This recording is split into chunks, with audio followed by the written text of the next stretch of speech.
Hi there, and welcome to Wawiwa's webinar about Mamram, how Israel's IDF trains tech talent and impacts global tech.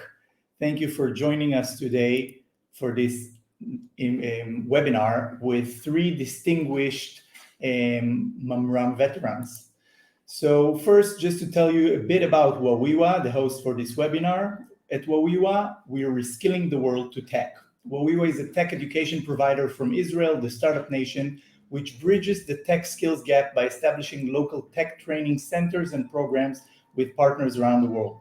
Over the last 2 years, we've announced Wawiwa-powered partnerships in Canada, Sri Lanka, Romania, Australia, France, Portugal, Japan, and the Philippines. Today, we're going to talk about Mamram. It's the Center of Computing and Information Systems in Israel Defense Forces. It's a special elite unit that trains IT professionals. If you have any questions during this webinar, please feel free to add them in the chat box and we'll get to them real quick. Okay, here with us are Yossi Melamed, Eran Lasser, and Leah Mansoor. Hi, guys. Hi. Hi there. Happy to be here. Happy to have you. Let me introduce you to our distinguished speakers. Both of them, as I mentioned, are Mamram veterans. Yossi Melamed is the chairman of Mamram Alumni Association. He served in Mamram for 9 years, first as a soldier and then as a tech trainer for software programmers, for DevOps specialists, and for IT infrastructure personnel. And following his service, Yossi has served as CEO at multiple Israeli startups and global IT services firms. Eran Lasser is also a former commander at Mamram's IT school and the founder and CEO of Wawiwa Tech. Eran is a tech education entrepreneur with over 20 years of experience and having reskilled over 50,000 people from all professions into tech jobs. And prior to Wawiwa, Eran has founded and managed John Bryce Training, the leading IT training firm in Israel. Also with us is Leah Mansoor. Leah is a former trainer at Mamram and the VP of Business Development at Wawiwa Tech at the moment. Leah has over 15 years of experience in global business development and in running international operations. Prior to Wawiwa, Leah was the senior vice president at the Encyclopedia Britannica, where she was responsible for all overseas subsidiaries and the establishment of global partnerships. Hi, guys, again. So, Oded, about yourself, Oded, maybe? So I'm Oded. I'm the Chief Marketing Officer at Wawiwa and a few other things. And I'm happy to be the MC for this exciting webinar. All right. Okay, let's Yossi, you're our guest of honor today. And we'd love to first hear from you, like, what is Mamram and what does it do? Okay, it's a good question. Our story starts back in 1959. Israel is 11 years old, a young country under attack from all of its borders. And our general of staff in the army, in a very dramatic meeting, decided to buy a computer for the Israeli Defense Forces. The very first computer. What? The very first computer in the army. Computer for the army, the only second computer in Israel.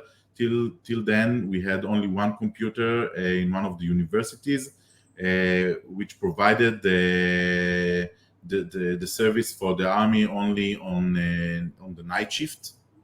Okay, and after deciding buying a computer, of course, they decided to build a unit.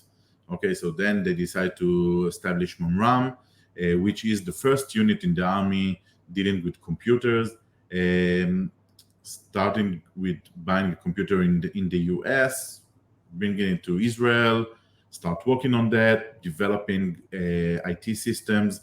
And if I'm like jumping forward to today, Mamram of today, it's like the AWS of the army.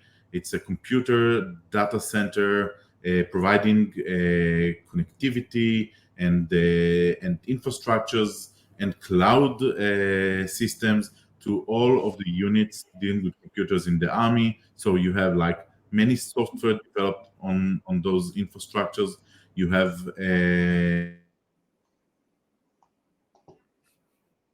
inner systems in the army, but you have websites of the army that going outside to the internet. So you need to know how to do it in real time. And I think this is the largest school of computer science developers and DevOps and DevSecOps and data analyst and all kind of IT roles that we have today, which Mamram provide to all units in the army. So if you take like in numbers that we can say public in the public, we are talking about 5,000 tech soldiers in the army in many kind of roles. Okay. And these 5,000 people, maybe starting from the very first computer and onto current reality, all these 5,000 people get out to the Israeli tech industry and they start working at enterprises, founding startups, etc.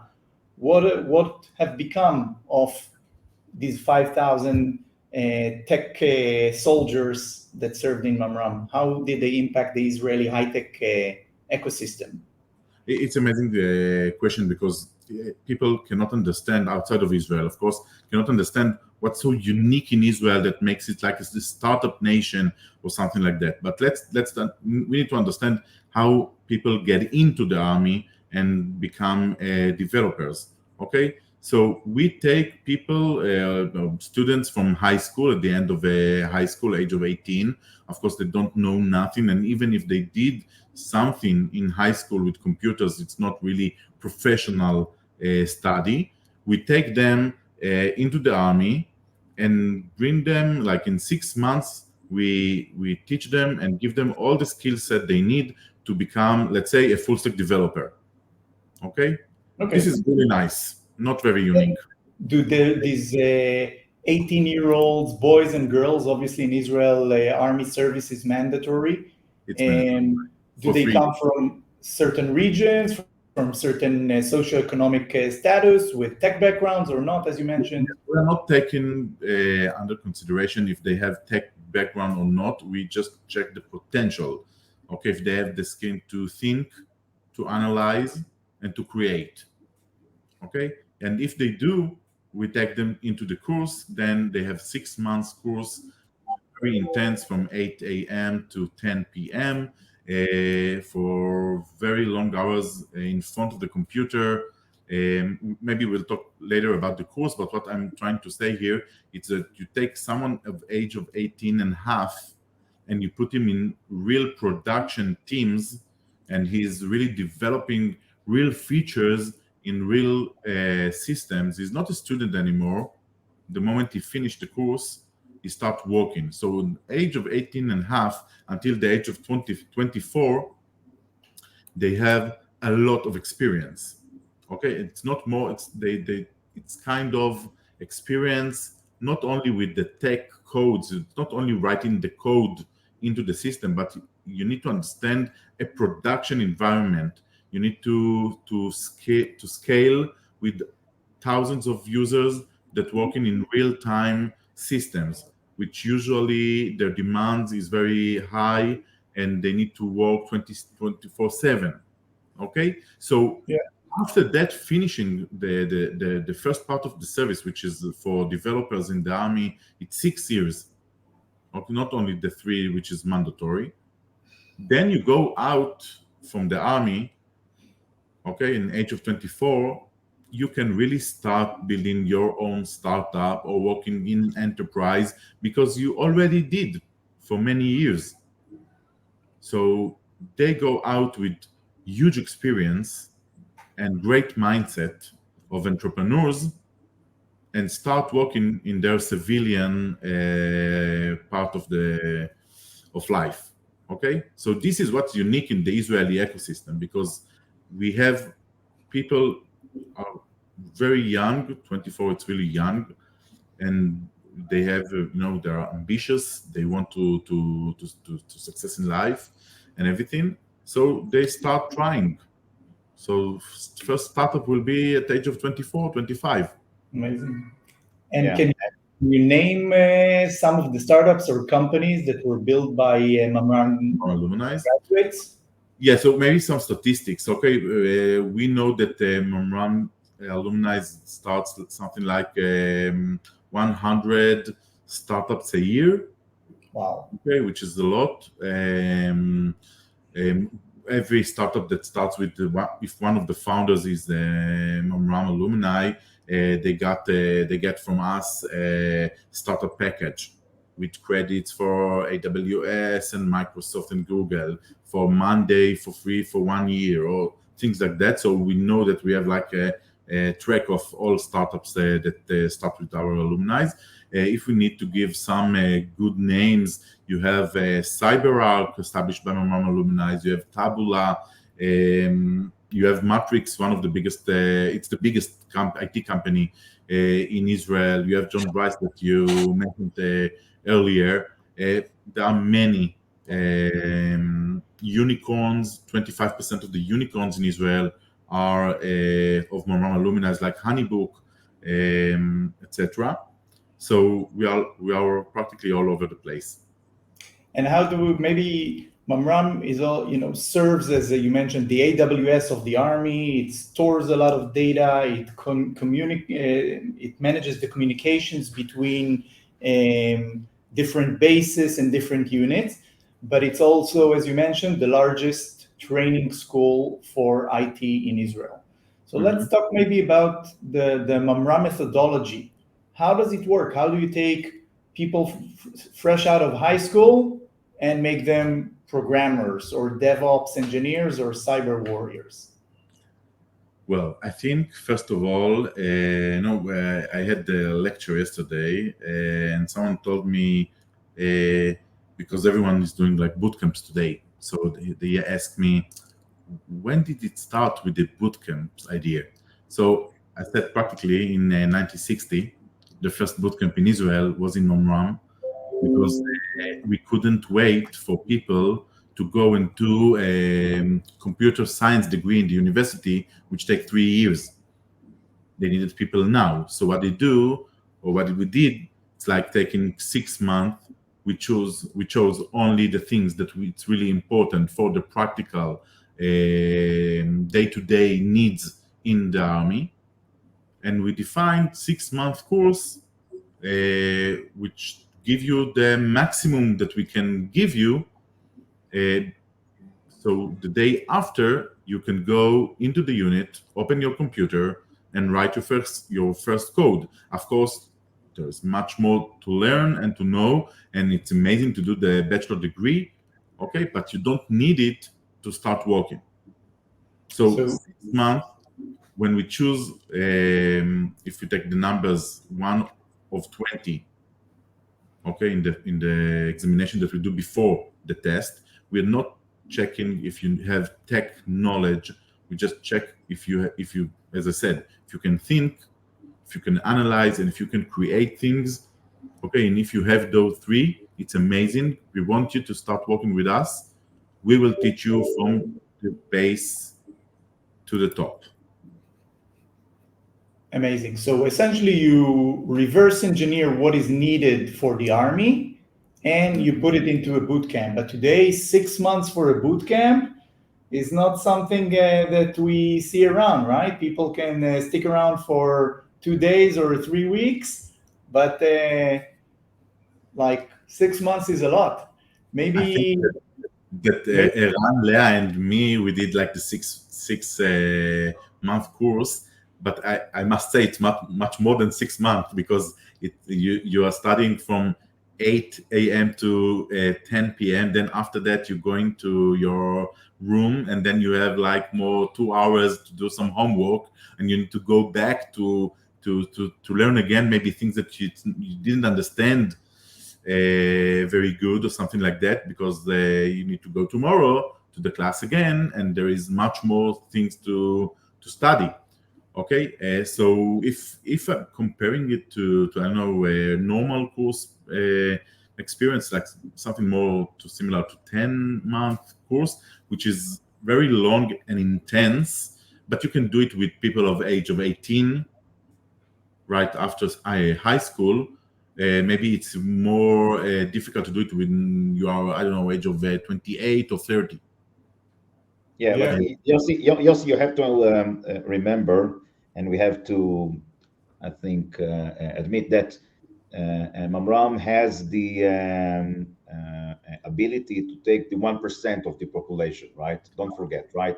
When Mamram is screening the potential students or potential soldiers for the unit, it takes only the 1% of the population. And one of the things that we've done throughout the years when I've established John Bryce, and then when or then Leah and myself established Wawiwa, is that we are aiming for more than 1%. Okay, we are aiming, let's say, for the 30%, and it means that you have to align the programs that we are making not as Mamram style. Mamram is 8 in the morning, 10 in the evening. Is something that the typical person cannot stand, really. So we'll talk Okay, about the patient for the commercial and civil population in a minute, but maybe we'll start with this nice picture. So nice. By Eran, the can you? way, look at the at the sign. This is Mamram, the former Mamram sign, if I remember right, Yossi, Right, right? right. This is not the current one. So this is No, the this is former the same Mamram sign. logo till today. This is the same logo till today since 1970, something like Okay. that. This is the You have the magnetic tape. If you, I'm not sure that any of our audience knows what is the magnetic tape over there, And right? it doesn't really matter, but tell us about this young soldier, Iran, and what made him go This is into we are Mamram. discreet. We are in the army. We are very, very discreet. Okay, this is not the time and not the place to talk about this. But as you see, I'm smiling. So tell us about what you did right after Mamram and how you took the Mamram methodology of tech training and what Okay, adaptations you had to make in order to adapt it to the civil but market. you have And you have to skip this picture. Okay, I cannot concentrate. Okay, now it's okay. So Yossi, Leah, and myself have been the same unit in different years, not in parallel. Yossi and myself have been in the reserved army of Mamram for years together, but he's much younger than myself. And but at the end of the day, when I was out of the army at the age of 25, I thought, why not do the same concept in the civil world? And the concept, as Yossi described, is to take a person that is the age of 18 and within a very intense boot camp, transform him to be a productive junior programmer or a DevOps engineer or any other job role.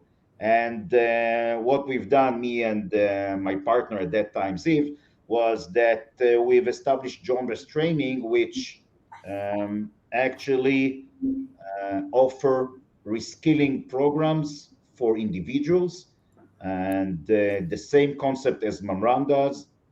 We were doing this for years, and throughout the years, we were, I think, reskilling about 50,000 people into tech in the Israeli tech sector, which is really very, very nice number in different job roles. But of course, we've done a lot of adaptations since we are not having the 1% advantage of Mamram and we are aiming for the public, then we are using a lot of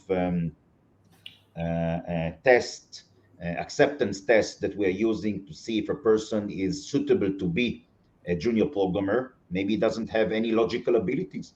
This is something that a lot of people doesn't have.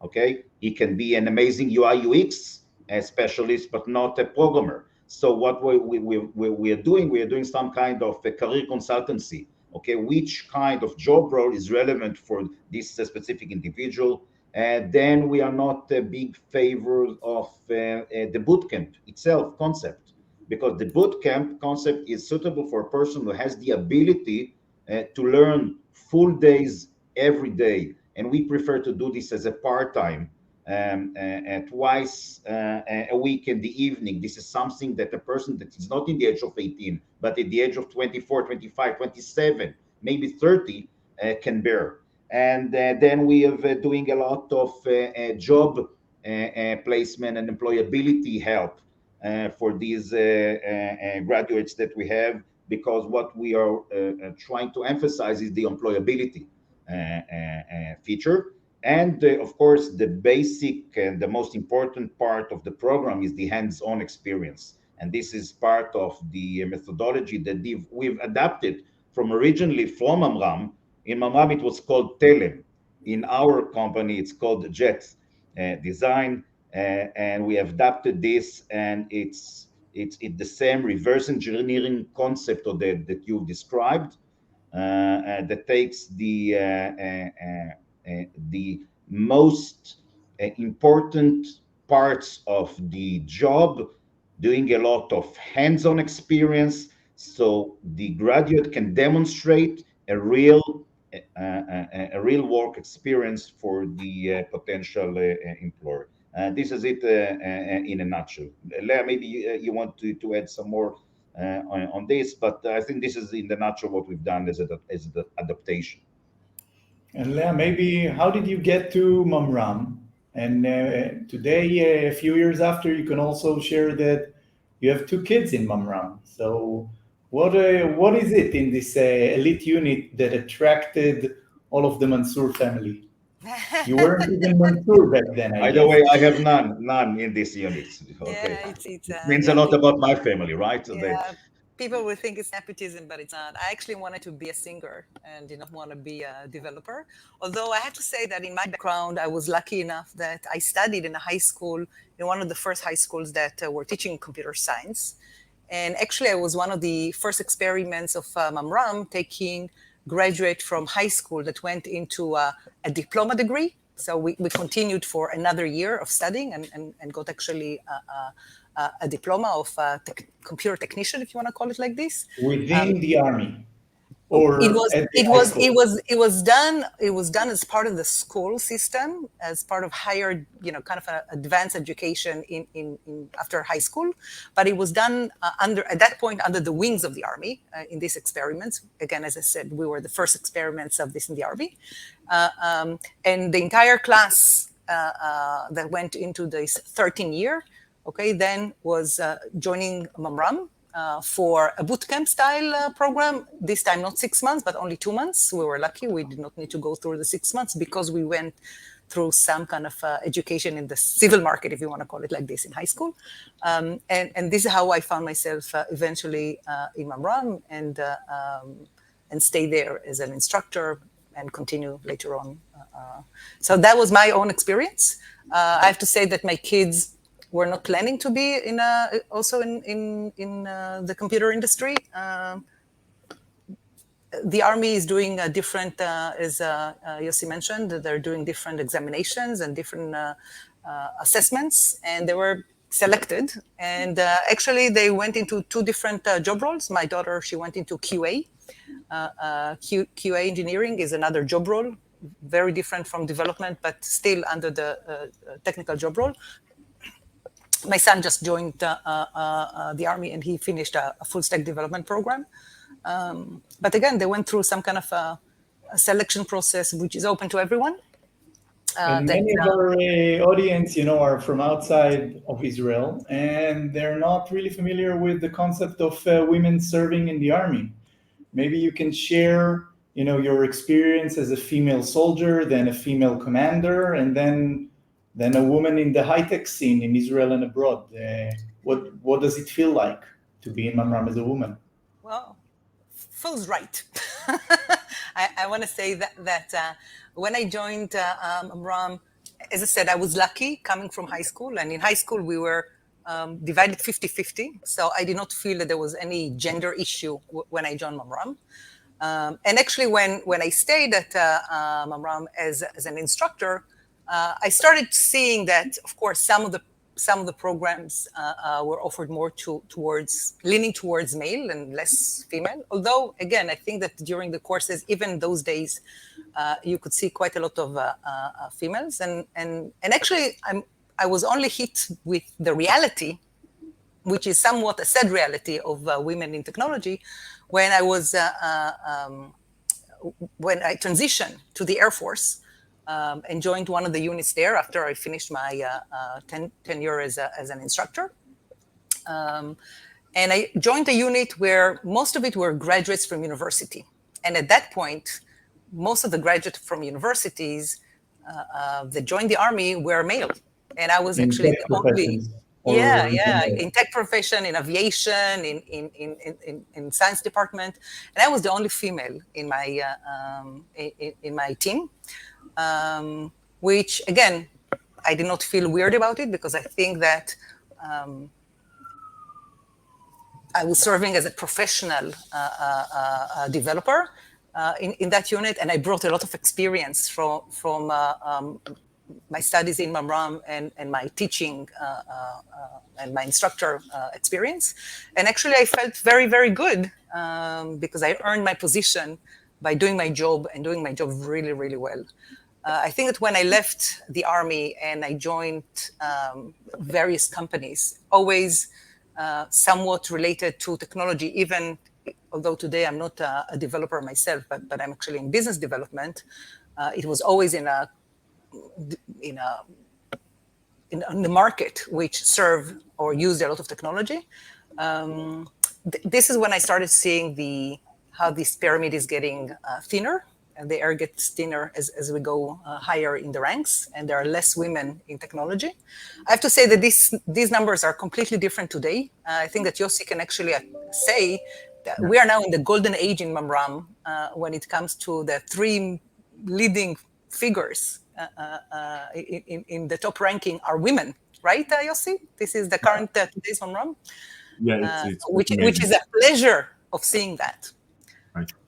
Is there any good reason why women shy away from technical professions, in your opinions? Is there any message that you would like to give, young girls and women when choosing their careers? No, I must say that, of course, there is no differences at all between women and men. I think I must say two things. Okay, if we go 4 years back, in our courses in the Army, we had 27% women. Okay, and in the last 2 years, we did a huge change, and we have today 50. Okay, I wish that every company in the world would do that effort, because it's just switching the mindset and decide that you need women in your company in 50%, not 30%, 50%. That should be the goal.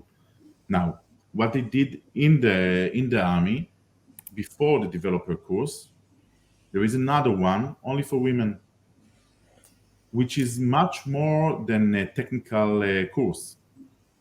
Many workshops, many things that soft skills that we try to give them. It's a prep program before the main course.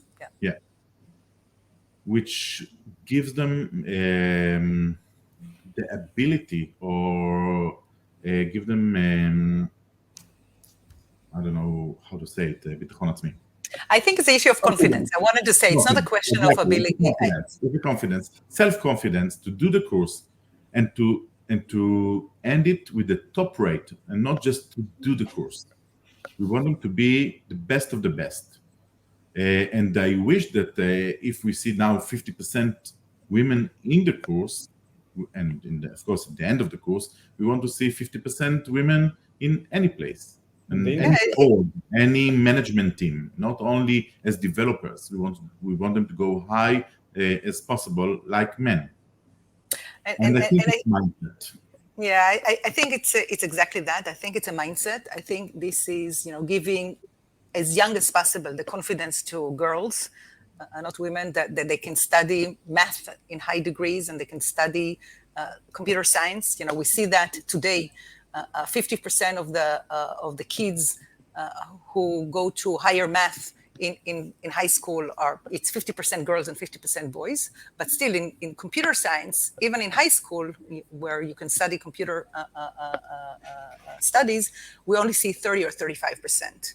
And if this number will increase and more girls will be diverted and get the confidence, obviously, to go into these programs, then we will see more women in the army, more women in the industry. And when you have more women coming into different levels, starting as juniors, then you can see much more women going up scales in management position, in the entire ecosystem, okay? Because, as said, I've moved from technology development to business, but then we can see in the ecosystem also VCs, virtual capitals, and I want to see more women managing VCs. And I have to say to thank Yossi, who runs the alumni program of Mamram, that a year and a half ago they started a semi-alumni program within it about a year ago of women. Okay, so within the alumni of Mamram, they identified that it would be also great to address just the women alumni within it. So we are part of the big group, but also there is a group for women. And I see a lot of activities, much more networking, because again, as you get, we have not touched it, but it's not enough to study one time, okay? Technology is a never-ending training. And you start in one position, but you have to keep learning. This is an ongoing learning, and you have to take different course, and you have to network yourself and go to webinars and study more things. And these connections and networking sometimes when addressing only women is extremely helpful. And this is, again, part of what the alumni of Mamram is doing, and which I think will impact the ecosystem going forward. Personally, I think that the main issue is giving a safe zone for women to create and do and talk, and feel free to say everything without men judgment. No, this is my perspective, and I really, I really sorry that we didn't establish the women group many years ago, because it's an amazing group, one of the best groups that we have in our alumni association.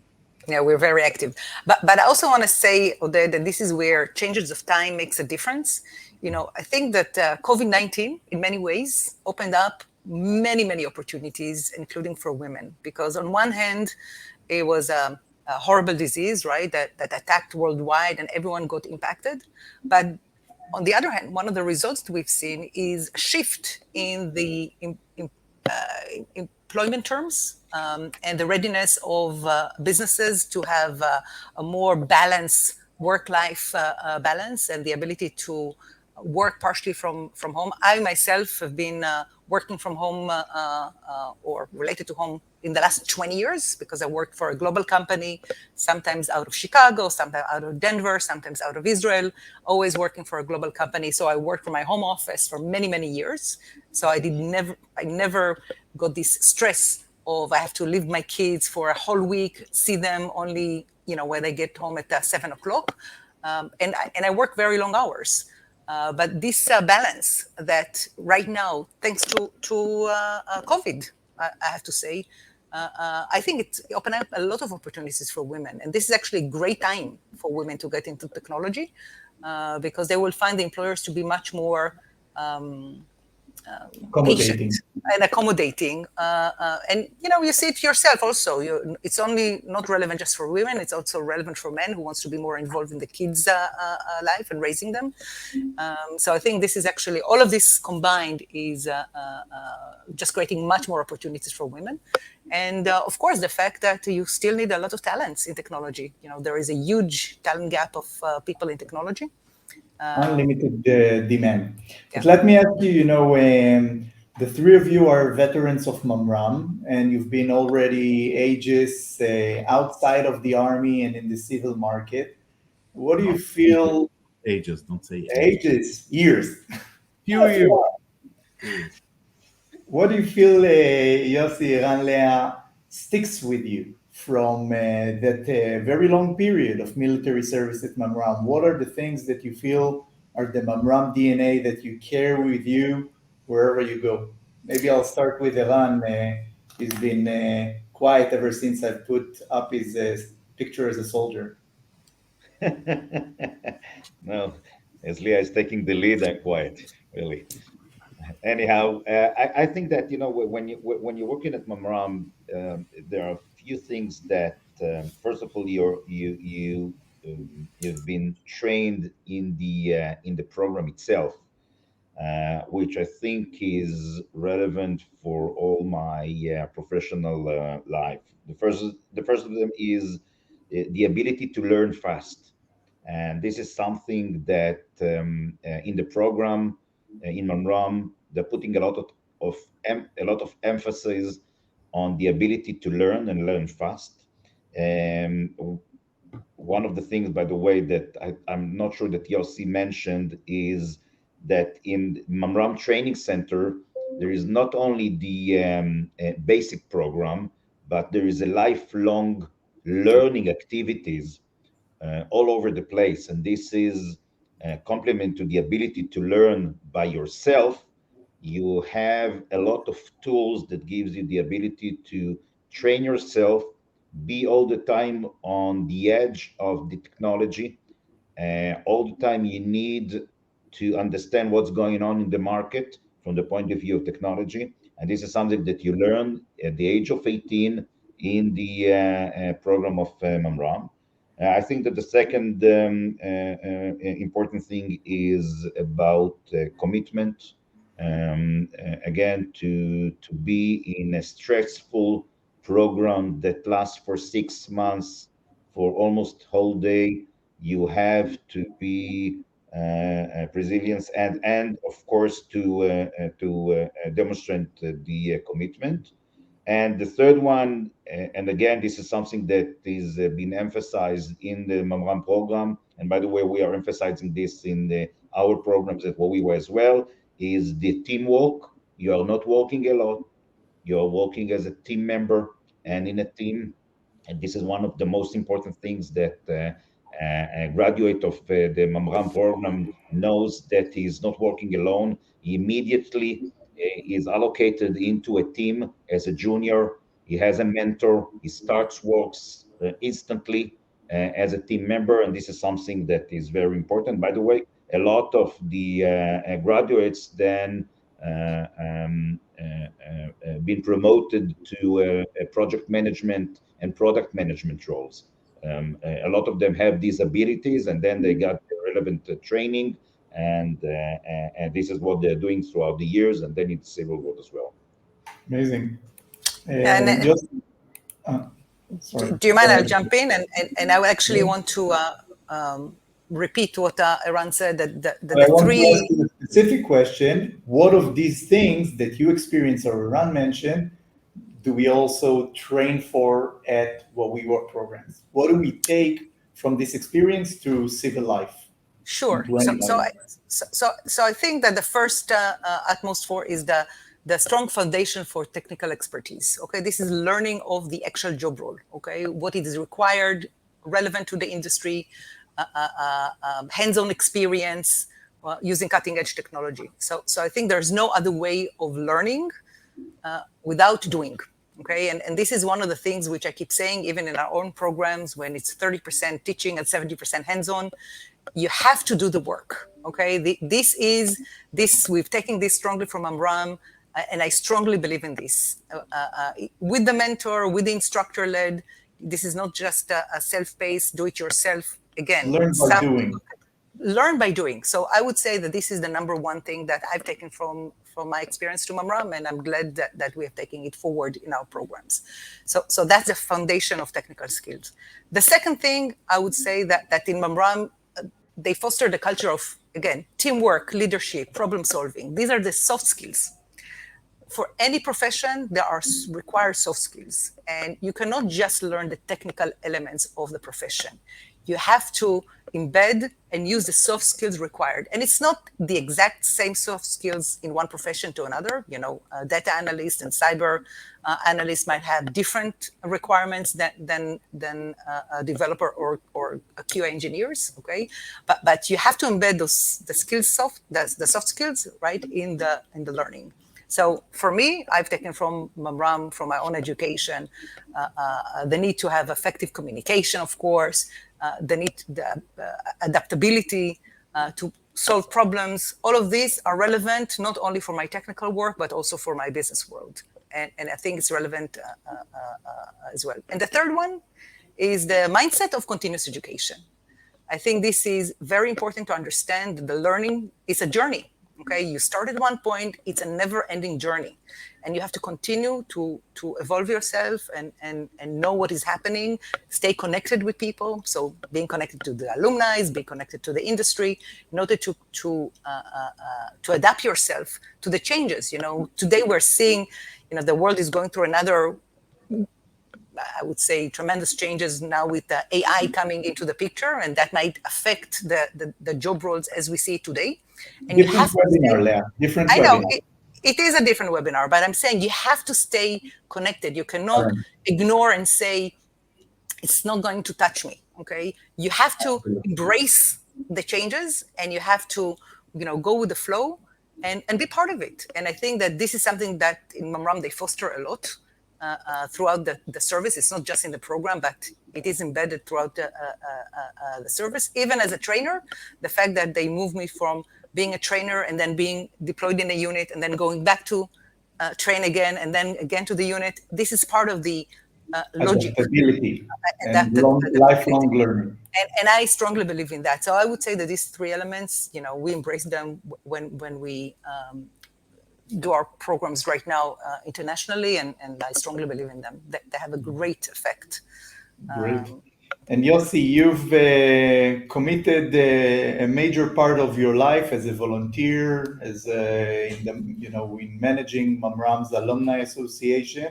What have you taken from your military service, and what do you see across the thousands of Mamram alumni that you interact with every day?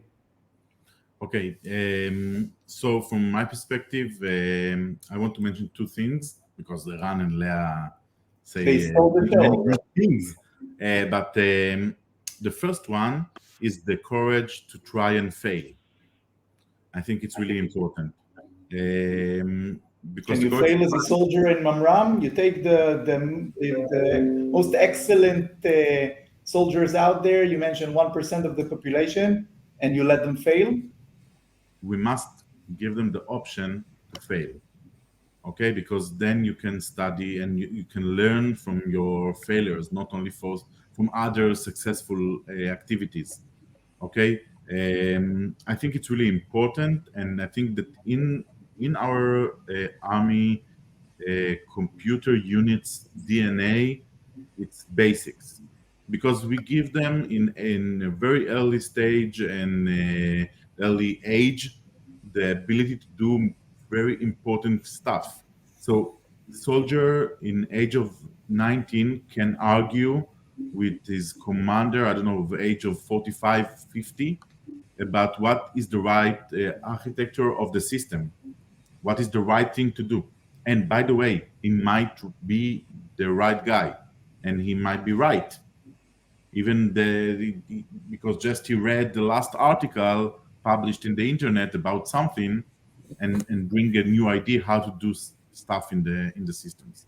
So I think this is a very important thing. And the second one is a production mindset. I'm not sure that everyone can understand it, but the idea is that you know that what you are doing might affect about many others is really important, because now if you combine those two together, the courage to try and fail, and on the other hand, the understanding that this is a production and it might affect life at the end of the day, then you need to take baby steps and to be sure that you know what you are doing. It's okay to fail, but you need to do everything right.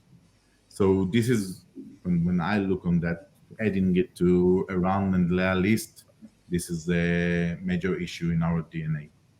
It's amazing, the courage to take leaps of faith, but also the responsibility to understand the implications of an individual action on Right. an entire system, and obviously the military, which is a very sensitive organization.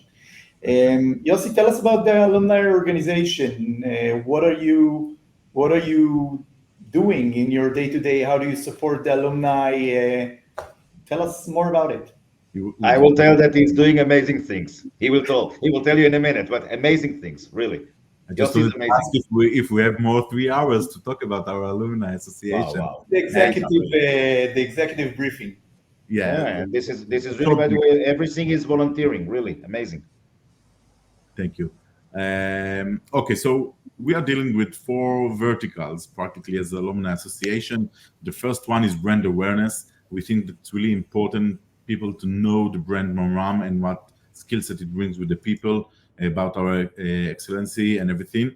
So we do, like, we have Facebook page, LinkedIn page, we have webinars, we have conferences. We have, for example, next week we have an AI conference in the south of Israel. We have a podcast trying to tell the story of good Mamram alumni as entrepreneurs.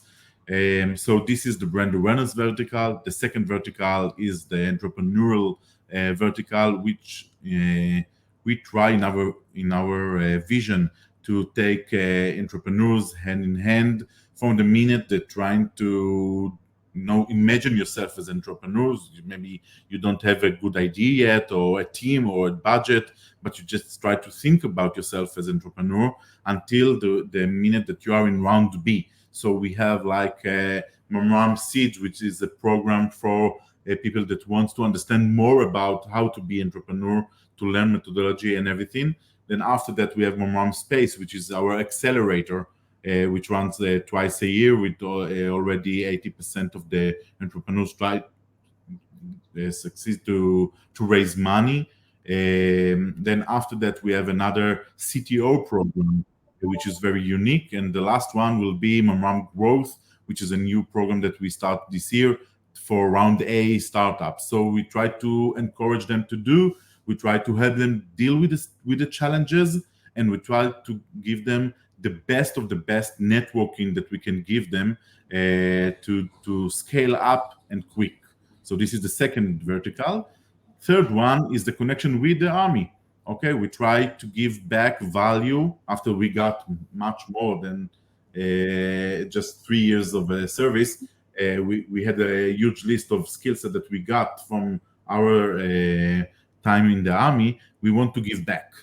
Okay, how do we give back? For example, in 10 minutes, we have the ceremony of ending mentorship program that Mamram Alumni did for Mamram officers right now in the service. Try to give them methodologies from the ecosystem, how to do the best product in the army, how to do the best engineering management in the army. 6 months of mentorship program. It's really serious of 30 Mamram alumni, 30 officers in the army. So the third vertical is giving back into the army. And the last one is our communities, because we are a really large community, more than 15,000 people in Israel. We cannot work with everyone on the same time, so we split them to sub-communities. So we have communities of CEOs that can work together, maybe do business together, community of CTOs that can do and work and share about use cases and success stories or failures as needed. We have the women community, which is amazing. We have veterans community, which is more amazing to see people reach of age of 70 something, 90 something, that talking about technologies like they are 20. So we have many kind of sub communities in digital health, by the way, etc. And if you take everything to an holistic story, we have Mamram Labs, which is our, let's say, first co-working community space in Israel. They can come and work together, create together, think together about the next ventures or challenges. So it's a story of a community, a tech community, which trying to help each other and to build a stronger ecosystem in Israel. Amazing. And Leah, everybody has heard about a superb elite unit in the IDF and its methodologies and its talent and, the amazing things that also happen after they are free and released from the army, and still a very active community of alumni supporting one another and the Israeli tech ecosystem. What of all this greatness do we offer to Wawiwa partners around the world? How do we connect this to what we're trying to achieve in reskilling the world to tech? I think this is part of our vision, right? Once we're going to have many alumni graduates from different markets, I envision having an active alumni program and giving a lot of support, similar to what Yossi is doing now with all the thousands of alumni coming from Israel. But I think right now we are looking at the basics. Right now we're looking at the market and the shortage of talent, which exists almost in every market, and we are trying to solve this problem first. So in a way, going back to the days where Mamram just started, we want to try and see if we can help in different countries and different markets build up the talent which is required to even create this ecosystem. And we want to do that in the right way. We want to do that with the compatibility assessment process that will direct the person to a profession that will be right for them, okay, which we adopted from Mamram. We want to connect it to the industry, so being part of the ecosystem. This is why we tell our partners that it is very important to have an advisory committee from the industry that will be connected to what we're doing in the training, because it is not disconnected. We have to always stay on top of things and answer the real need, because that's what in the army it's easy. The army is both the customer, okay, in a way they're the one who are doing the employment after that, and they're also being the trainers. In the civil market, it's what happened with John Bryce, is that you are training the people, but you have to listen all the time to the customers. And for us, this is very important, and we take this philosophy of connecting to the customers, to our partners globally. And as said, in the training itself, the ability to do hands-on training and really walk the walk together with the trainees. So we will have as high graduation rate as possible. We would like to see the dropout rate of less than 10 or 15%. We would like everyone who start, we would like them to finish the program. Of course, not always it is possible, but this is what we are trying to aim, and we're giving all the support from Wawiwa to our partners, to their local trainers, to ensure that this is going to happen.